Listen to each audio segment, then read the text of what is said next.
చేతులుగా నాకు ఆకులు పట్టుకొని ప్రయోజనం లేదు. దీపము ఆరిపోయిన తర్వాత ఇల్లు చక్కబెట్టుకొని ప్రయోజనం లేదు.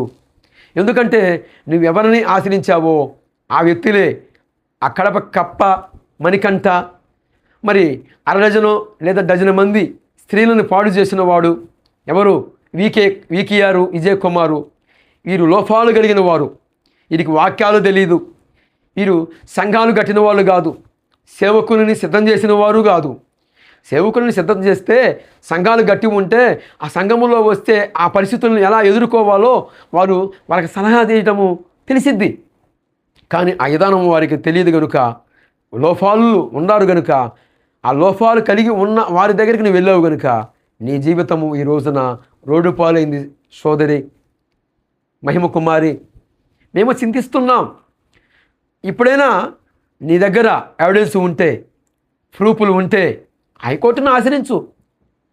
నీ పక్షమున హైకోర్టుని ఆశ్రయించింది ఎవరు? నీవెవరి మీద అయితే నిందారోపం చేస్తున్నావో, నీరారోపణ చేస్తున్నావో, ఎవరి మీద అయితే ఫిర్యాదు చేశావో, ఆత్మీయ తండ్రి శాలంరాజు గారు నేను ఆత్మీయ తండ్రి అనుకున్నాను, నన్ను మోసం చేశాడు, నీ పక్షమున కోర్టు వారిని ఆశ్రయించాడు, పిటిషన్ వేపించాడు. ఏం జరిగిందో తెలియదు కనుక అక్కడ వాదాపవాదాలు కాదు, అక్కడ ఎవిడెన్స్ ప్రూఫ్లతో సహా నిరూపణ జరిగింది కనుక గవర్నమెంట్ లిస్టుకి నీ పక్షమున కోర్టు వారిని ఆశ్రయించింది. ఆత్మీయ తండ్రి, ఆ ఆత్మీయ తండ్రి నిన్ను మోసం చేయలేదు. ఎందుకు చేస్తాడు మోసము? నువ్వు మోసం చేసావు. ఆత్మీయ తండ్రిని చెప్పుకొని నువ్వు మోసం చేసావు. ఆయనని మోసం చేసింది నువ్వు నిందా ప్రచారం చేసావు. అబద్ధాన్ని నిజం చేయాలని చూసావు. ఆత్మీయ తండ్రి అని చెబుతూనే ఆ ఆత్మీయ తండ్రికి ఎన్నుపోటు పొడిచింది నీవే మహిమ కుమారి. అందుకే నీ యొక్క వ్యూహము ఆత్మీయ తండ్రిని గుర్తుపడతాడని. ఏ ఆత్మీయ తండ్రి?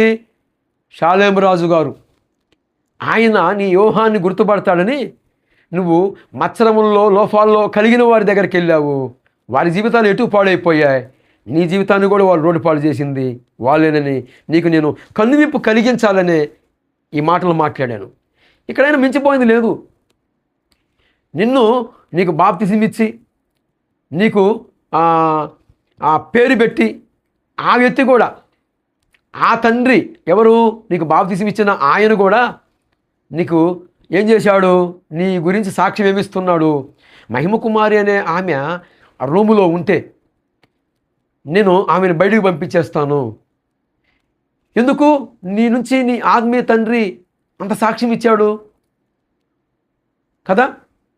అంటే ఒక మాటలో చెప్పాలంటే నీ సాక్ష్యం ఏమీ లేదు నీ ఆత్మీయ తండ్రి దగ్గర.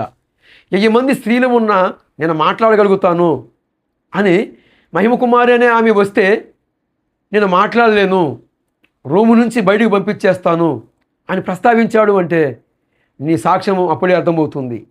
పోలీస్ స్టేషన్లోనూ నీ దగ్గర ఎవిడెన్స్ లేవని పోలీసు వాళ్ళు గుర్తుపట్టారు. కోర్టు వారిని ఆశ్రయించమున్నా ఎవరు ఆశ్రయించాలి? ఒక అమ్మాయికి అన్యాయం జరిగిందని ఎవరు ఆశ్రయించాలి? ఆ అమ్మాయి ఆశ్రయించాలి. ఆమె కోర్టు వారిని ఆశ్రయించాలి. ఆమె దగ్గర ఉన్న ప్రూఫ్లన్నీ కూడా కోర్టు వారికి సబ్మిట్ చేయాలి. ఏమైంది? ఎందుకు అంటే నీ దగ్గర ఏ ప్రూఫ్లు లేవు. నువ్వు చెబుతుంది కల్పన కనుక, నువ్వు చూపిస్తుంది మోసం కనుక, మోసాన్ని అబద్ధాన్ని నిజం చేయాలని ప్రయత్నం ఇచ్చావు కనుక నేను ఈ లాస్ట్ ఫైనల్ అంటే ఈ వార్నింగ్ జారీ చేస్తున్నాను. ఈ కౌంటర్ ఎవరికై అంటే కడప కప్పకి, తర్వాత కడప మణికంఠ అనే కప్పకి, ఆ కప్పలకి సహాయం చేస్తున్న గుంట నక్కలకి, తర్వాత డజను మందిని స్త్రీలని నాశనం చేసి వారి యొక్క తల్లిదండ్రులు ఇచ్చిన ఆ యొక్క దెబ్బలు తిన్న ఆ డజను మందిని కలిగిన ఆ యొక్క వీకియారికి ఈ నా కౌంటరు కనుక ఎక్కడైనా ఆలోచించండి. ప్రజలు పబ్లిక్ ఈరోజు ఎవరు కూడా అమాయకులు ఎవరు లేరు. ఇప్పుడు టెక్నాలజీ పెరిగిపోయింది, తెలివి మీరిపోతుంది. చిన్న బిడ్డకే ఈరోజు మనం చెప్పలేని పరిస్థితి. ఎందుకంటే జ్ఞానము ఉత్పత్తి అయింది. ఇప్పుడు అమాయకులు ఎవరు లేరు, అమాయకముతో నిండిన ప్రజలు ఎవరు లేరు. కనుక ఇకనైనా ఈ యొక్క గుంట నక్కలు మార్చుకోవాలని. ఎందుకు? రాబోతున్నాడు ఇస్కరియోతు.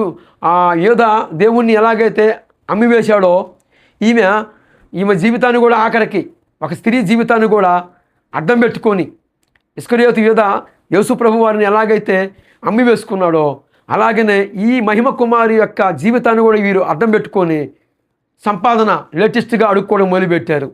ఇప్పుడు ఎరిసి ఈమె జీవితం కదా రోడ్డు పాలైంది. కనుక అదే వాళ్ళ కుమార్తెలు కానీ ఉన్నట్లయితే, ఈ కడప కప్ప కుమార్తెగా ఉన్నట్లయితే, లేక ఈ వీకేఆర్కి కుమార్తెలు ఉన్నట్లయితే అలాగా రోడ్డు పాలు చేస్తారా? చేయరు కదా. సోషల్ వీడియోలు పెట్టరు కదా. వీడియోలు పెట్టింది ఎవరండి? వీరిరువురు కదా. కనుక ఇకనైనా జ్ఞానులు విఘ్నులు ఆలోచిస్తారని ఈ మాటలు ఇంతటితో ముగిస్తున్నాను.